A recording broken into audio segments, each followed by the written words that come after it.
I was doing a show in London called Over the Lovely War. And George Harrison and John Lennon saw it. And George said to me the famous line, "Vic, you gotta be in our film." And then he said, "You gotta be in all our films." I said, "Why?" He said, "Well, if you're not in them, me mum won't come and see him because she fancies you." So the reason why I was in Hard Day's Night, because of George's mum fancied me, you see. And I eventually met Louise. But what the extraordinary thing about the effect it had on my life still does, actually, the reason why I'm here. You see, these things that happened, why we're here, we're sharing all our experiences. You're sitting out there telling the stories. Well, I'm here to share what happened to me. I came to New York with that show, Oh, Lovely War. We go on stage on the opening night on Broadway. On the opening night, Hard Day's Night, I didn't realize, of course, this was 1964. It was showing around the corner somewhere, but I didn't know that. I go on stage for the opening, and I'm the MC in this show, right? So I come out and I go, "Ladies and gentlemen," and just at that moment, I hear, "Ah!" screams. And I look up in the gods up in the top there, and there are these people screaming. And I looked in the wings, and I could see the stage manager ringing for security. And I said, "It's okay." I said, "It's Beatle fans, it's okay, it's okay." So I said, "Hello, my darlings," and they said, I heard somebody shouting, "He touched George." And I said, "Look, I tell you what, this is a serious musical about World War I. So at the end of the show, come down, sit in the front row, and we'll do a 10-minute semester on the Beatles, okay?" "Thank you," they said. Right, now I did that for two reasons. One was because I wanted to get on with the show. But secondly, I know what it's like to hunger after knowing something about somebody you really love and will never ever meet. When I was a kid, somebody said they knew Rita Hayworth, "Oh my God," or Flash Gordon, "Oh my God." And so they, at the end of the show, they came and sat in the front row, just where you are now. And they were trembling and crying and shaking. "Tell me about George," or John, or Paul, or Ringo. And of course, you see, at that time, not much was known about them. It was the mop tops. They all looked alike. Nobody actually knew the difference between them then. This is the early days. Hard Day's Night was just out. And I said, "Well, I tell you what." So I always told them the same story, which I'm now going to tell you. When we were filming, I got flu. And the Beatles came to the hotel to visit me, each in their turn. And as they visited me, it's what they were like. The first person to come in to visit me, say the bed is there, was George Harrison. He walked in and said, "Hello, Vic. I've come to plump your pillows." Whenever anyone's ill in bed, they always have to have their pillows plumped. And he plumped my pillows and he left, right?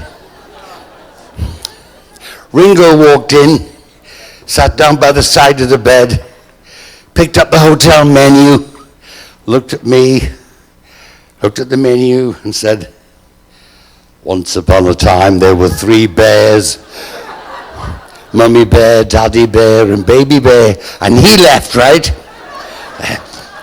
John Lennon walked in and said, "Sie heil Schweinhund! The doctor's coming to do experiments about you, Sie heil Hitler," and he left, right?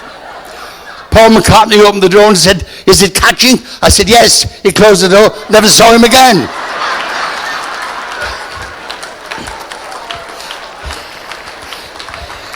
So that was the story. I told them because, you see, then they had some crumb of comfort, something to take to school the next day and say, "Plump pillows," or John. They had something to go with. So it became a big thing. They began to come from Detroit, Chicago, Philadelphia. They flew in just for that moment of coming at the end and sitting there and doing the 10-minute semester on the Beatles. It became a thing. And they'd be outside the stage door. A crowd of kids outside the stage door.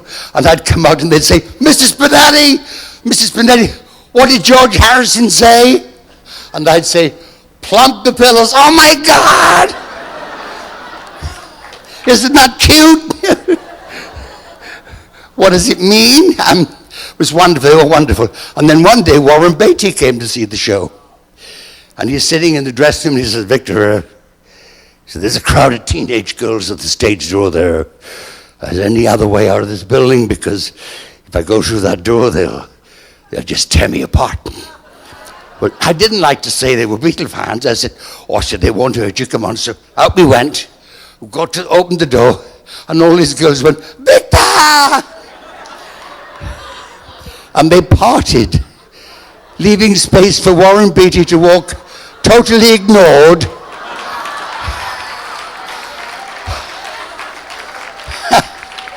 I can still see his face even today. Well, it became such a big thing that they formed the Victor Spinetti fan club. Right, so the Victor Spinetti Official Fan Club of America. And they were outside their stage. Well, it became this huge business of, it really was amazing. I won the Tony Award that year. And I rang my parents. Oh, well, thank you. I rang my parents in Wales, never been on a plane in their lives, and I sent them plane tickets. And when they got to the airport, I went forward to meet them as they were coming out from after customs. And as they walked forward, some girls went by and went, Victor Spinetti! And at the crest, my father said, what the hell have you been up to then? I said, it's the fan club. Well, cut. We're on a plane now, and we're going to the Bahamas to start filming Help. And we landed in New York. We weren't allowed to get off the plane, we just landed to refuel. And we're all on this plane, and with the Beatles, of course, and suddenly an immigration guy gets on the plane. He says, is there a Victor Spinetti on this plane? And John said, they're deporting you, you bloody wop, you know.